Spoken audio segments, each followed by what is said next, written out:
이번 시간에는 기술적 분석의 개념과 활용에 대해서 살펴보겠습니다.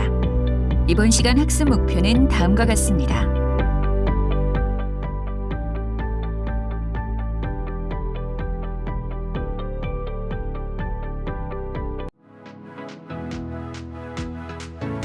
이번 시간에는 반도체 장비에 관한 업종 분석에 대해서 살펴보겠습니다. 이번 시간 학습 목표는 다음과 같습니다.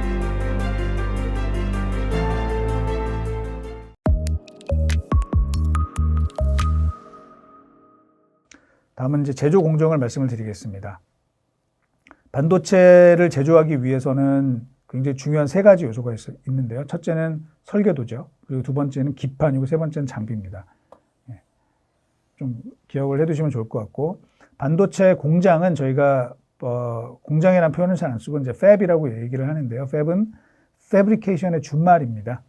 그래서 이제 뭐 제조시설 이렇게 의미가 될 것이고요. 반도체는 결국은 요 설계도 그리고 기판, 장비 이 세 가지를 통해서 반도체 공장인 팹에서 이 가공 과정을 거쳐가지고 웨이퍼가 완성이 되는 거죠. 그리고 이 웨이퍼를 하나하나 잘라서 다이를 만들고요.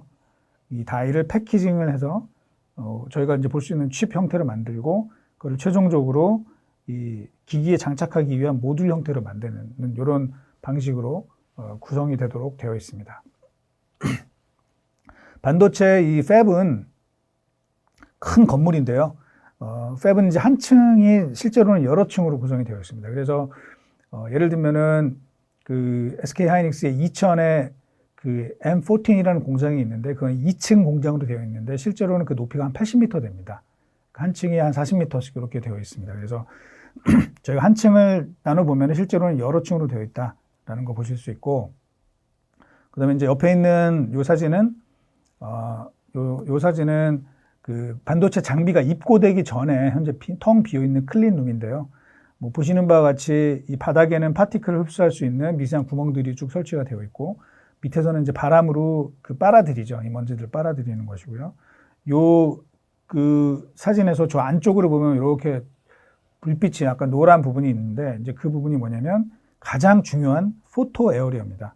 거기서 이제 반도체 이 사진을 찍는, 설계도 사진을 찍는 굉장히 중요한 부분이 된다. 이렇게 이해하시면 될 수 있을 것 같습니다. 그리고 반도체 그 내부 시설을 보시면 아시겠지만 그 안에는 반도체 장비들이, 비싼 장비들이 가득 차 있습니다. 그리고 팹의 오염을 최소화하기 위해서 이제 인력은 최소화한다. 이렇게 보시면 되고요. 그리고 천정에 보시면은 이 물류를 담당하고 있는 OHT, 오버헤드 트랜스포트 장비가 막 돌아다니고 있습니다. 뭐 참고로 OHT의 장비 공급 업체는 일본의 다이후크라는 회사가 대표적이라고 이해하시면 될 것 같습니다. 그리고 이제 반도체를 만들기 위해서는 이제 설계를 해야죠. 왜냐하면 반도체는 그 전자회로니까 이제 설계를 하는데, 반도체 설계는 컴퓨터 소프트웨어를 통해서 이루어집니다. 그 소프트웨어를 EDA라고 얘기를 합니다. 일렉트로닉 디자인 오토메이션이라고 얘기를 하고요. 아까 좀 전에 이제 말씀드린 바와 같이 이 분야는 미국과 그 유럽이 시장의 95%를 장악을 하고 있습니다. 즉 미국이 이 분야를 통제를 하면요, 어느 나라도 반도체를 제대로 만들지 못합니다. 우리나라도 마찬가지고 이제 중국도 마찬가지가 되겠습니다. 그래서 이렇게 이제 이 부분이 굉장히 중요하고요. 많이 알려져 있지 않지만 이제 굉장히 중요하고, 최종적으로는 결국은 설계도가 그려져 있는 이제 포토마스크라고 합니다. 이거를 포토마스크가 만들어지는 이 과정이 설계 과정이다라고 이해하시면 됩니다. 그리고 그 다음에는 이제 기판을 만드는 걸 좀 말씀을 드리겠습니다. 반도체 기판은 웨이퍼라고 얘기를 하는데, 웨이퍼를 만들기 위해서는 초고순도, 그러니까 11-9급의 실리콘이 필요합니다. 11-9은 99.999 해서 이제 9가 11개의 그런 정밀도가 들어가는 실리콘이고요. 그거를 통해서 이제 보시는 바와 같이 초고순도 실리콘을 녹이고, 그 다음에 이제 인곳을 형성하게 됩니다. 인곳을 형성하게 돼서 실리콘 인곳을 만들고요. 그 다음에 이거를 하나하나 얇게 잘라내죠. 슬라이싱 과정을 거쳐가지고 마지막 이제 다듬기를 한 다음에 최종적으로 블랭크 웨이퍼를 만들게 되고요. 이 웨이퍼를 공급하는 회사들은 이제 우리나라에는 SK 실트론이 있고, 나머지는 주로 일본 업체들이 되겠습니다. 시네츠나 썸코 같은 회사들이 대표적이라고 할 수 있겠습니다. 참고로 태양광에도 이제 웨이퍼가 들어가는데, 태양광 전지판을 만들기 위해서는 그 7-9급의 실리콘이 사용되고 있습니다. 그다음에 이제 여기가 반도체 제조 공정인데 뭐 조금 어려운 얘기지만 설명을 드리면은 일단 웨이퍼가 투입이 됩니다.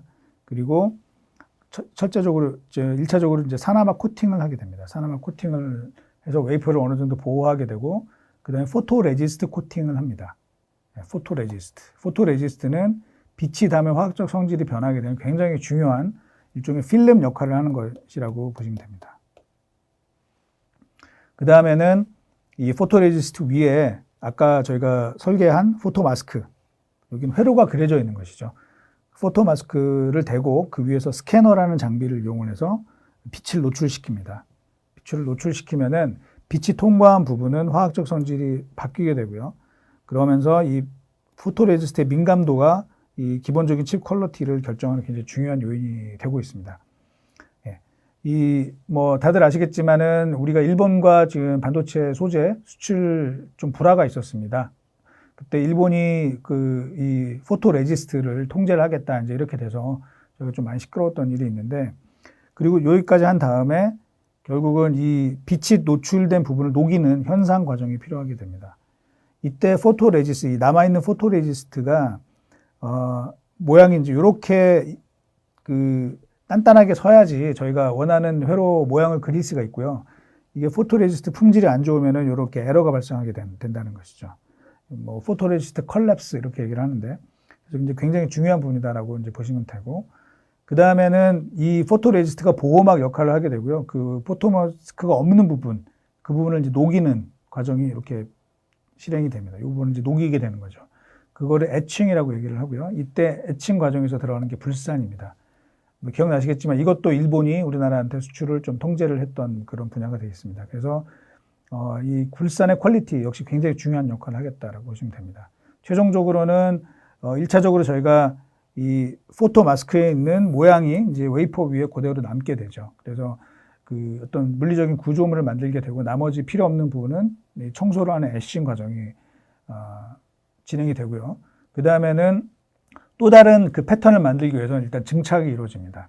그리고 지금 제가 말씀드린 이 과정을 계속해서 여러 바퀴 이제 돌리게 되는 이런 과정이 되고요.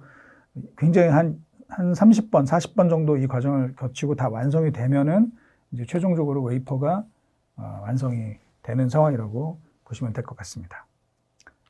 제가 간단하게 설명드렸지만 사실은 반도체는 밑에서부터 보시는 것처럼 웨이퍼가 있고, 그 다음에 산화막층이 있고, 그럼 트랜지스터를 만들고요. 그 다음에 막을 덮고, 배선을 하고, 또 막을 덮고, 또 보호막을 치고 이러한 과정들을 계속 반복을 해가지고 원하는 모형의 회로 구조도를 만들어 나가는 과정이라고 보시면 됩니다. 밑에는 왼쪽부터 보면 D램, 그리고 3D 랜드, 그 다음에 애플의 AP, 그 탄면 사진을 전자현미경으로 찍은 사진을 저희가 보여드리고 있습니다. 자, 반도체의 가장 중요한 기술은 이제 리소그래피 기술이라고 합니다. 저희는 이 기술은 이제 광학 기술로 비교가 돼서 종종 카메라와 그 비교를 많이 합니다. 자, 저희가 좋은 사진을 만들기 위해서는 첫째 모델이 좋아야 되고, 두 번째 카메라가 좋아야 되고, 세 번째 좋은 필름이 있어야 되는 것처럼 반도체도 좋은 반도체를 만들기 위해서 첫째는 좋은 설계도가 있어야 되고요. 두 번째는 스캐너라고 하는 이 장비가 굉장히 좋아야 됩니다. 카메라 역할을 하는 것이고, 세 번째는 필름 역할을 하는 포토레지스트.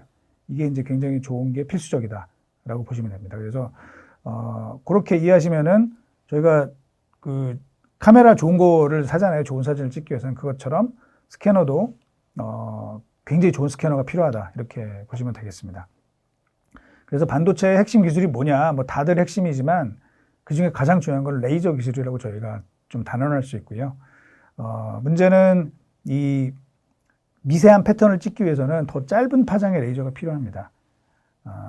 그래서 지금 현재 쓰고 있는 레이저 파장은 193나노 레이저 파장을 쓰고 있는데, 지금 10나노 이하의 그런 아주 미세한 회로를 만들기 위해서는 이 파장을 13.5나노까지 낮춰서 지금 써야 됩니다. 중간에 물론 다른 레이저도 있었지만 이게 지금 완전한 실패를 했습니다. 그래서 지금은 이 13.5나노 파장의 레이저가 현재 솔루션이 되고 있고요. 그거를 저희가 극자외선, 그러니까 익스트림 울트라 바이올렛 해가지고 EUV라고 얘기를 하는 것입니다.